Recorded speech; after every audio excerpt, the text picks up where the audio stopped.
We all know that the hymn Ode to Joy comes from Beethoven's Ninth Symphony, but you might not know how much of the music that we sing comes from the concert hall.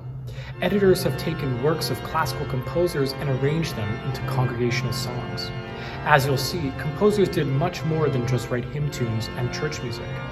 In this episode, we will look at composers who wrote operas, chamber music, symphonies, and everything in between.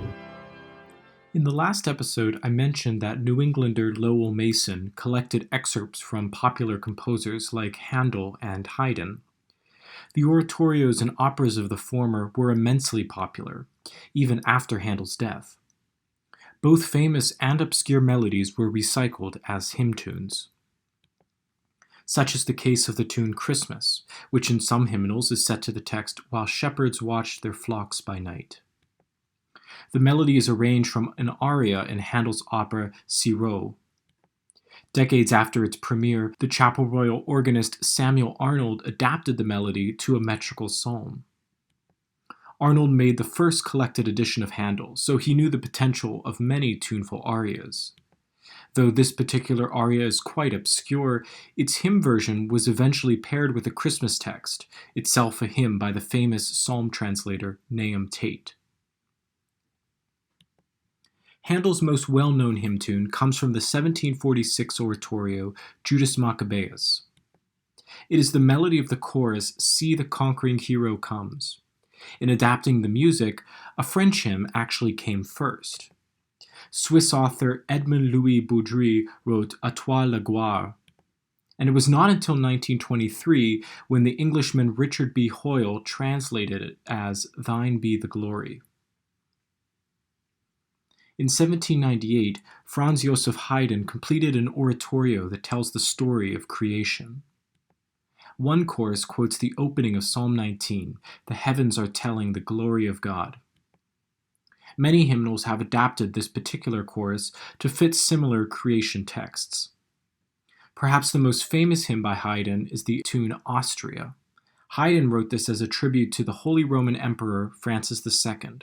The melody has a long and complicated history, used prolifically in musical and political contexts, though the Church has long sung it to words by Englishman John Newton. Felix Mendelssohn had a knack not only for integrating Lutheran melodies into his works, but also composing ones that sound just like them. Such is the case with his cantata for male chorus and brass orchestra. Festgesang is nicknamed the Gutenberg Cantata because it was performed for the 400th anniversary celebration of the printing press.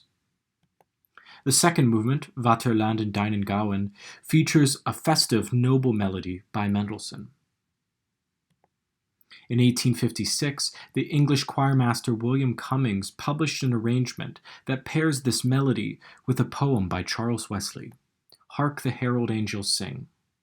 As we mentioned in the Wesley episode, it was originally titled "Hark How All the Welkin Rings," though by the end of the 1700s, it was altered to the title we know today. Interestingly, Mendelssohn never thought his melody could work with the sacred text. Rather, the melody is best suited to something secular. Of course, the hymn was arranged almost a decade after his death, so Mendelssohn's intentions had little to do with the hymn's popularity. Arthur Sullivan is best known for producing operas with William Gilbert, like Pirates of Penzance. Though Sullivan wrote many tuneful melodies in his operas, he strictly forbade publishers from arranging them into church hymns. Instead, he made extra money by composing hymn tunes for various English hymnals. These include Noel for the Christmas song "It Came Upon a Midnight Clear," and St. Gertrude for Sabine Baring-Gould's poem "Onward Christian Soldiers." In fact, he incorporated this hymn in his very last work, Te Deum Laudamus. It's commonly called the Boer War Te Deum because it was written to celebrate the end of the Second Boer War in 1902. Motives of Onward Christian Soldiers appear throughout this work, and since its premiere, this hymn has accompanied many important civic events. The Planets by Gustav Holst has enjoyed international success since its premiere in 1918.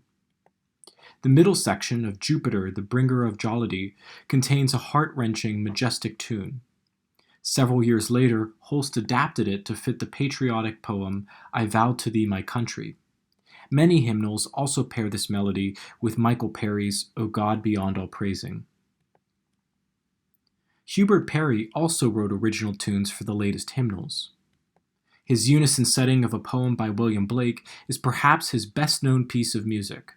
It's been popularized ever since its creation in 1916 by Edward Elgar's orchestration and its use in the BBC proms. Another popular hymn comes from a now-forgotten oratorio. Early into Judith, the soloist sings the aria Long Since in Egypt's Plenteous Land. Decades later, a music director at Repton School in England used this melody for an American Quaker poem, and this is how we get the hymn tune Repton. Like his colleagues, Ralph Williams contributed a number of original tunes for the latest hymnals. Though agnostic, he contributed a lot of church music, and was musical director for the New English Hymnal, an Anglo-Catholic rival to hymns ancient and modern. In fact, he later spoke of it as highly instructive. I now know that 2 years of close association with some of the best, as well as some of the worst tunes in the world, was a better musical education than any amount of sonatas and fugue. From this project came original tunes like Down Amne, named after his birthplace, and Sine Nomine. The hymn Come My Way, My Truth, My Life is a transcription from his 5 mystical songs. These are settings of poems by George Herbert, scored for baritone, choir, and orchestra.